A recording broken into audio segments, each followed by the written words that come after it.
اہم خبر آپ کے ساتھ شیئر کریں۔ اسٹیٹ بینک آف پاکستان کی جانب سے اعلان کیا گیا ہے کہ زکوٰۃ کی کٹوتی کے مقصد کے لیے تمام بینک اور مالیاتی ادارے یکم رمضان المبارک کو عوامی لین دین کے لیے بند رہیں گے۔ مرکزی بینک جلد ہی اس حوالے سے باضابطہ نوٹیفیکیشن جاری کرے گا۔ تاہم بینک ملازمین کو معمول کے مطابق اپنی سرکاری ذمہ داریوں کی انجام دہی کے لیے دفاتر میں حاضر ہونا ہوگا، البتہ عوامی لین دین معطل رہے گا۔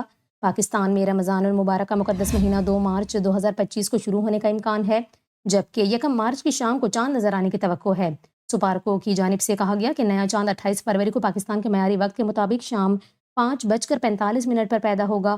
تاہم غروب آفتاب کے وقت چاند کی عمر صرف 12 گھنٹے ہوگی، جس کی وجہ سے اس کا نظر آنا مشکل ہے۔ اسی بنا پر پاکستان میں رمضان المبارک کے آغاز کی تاریخ 2 مارچ 2025 متوقع ہے۔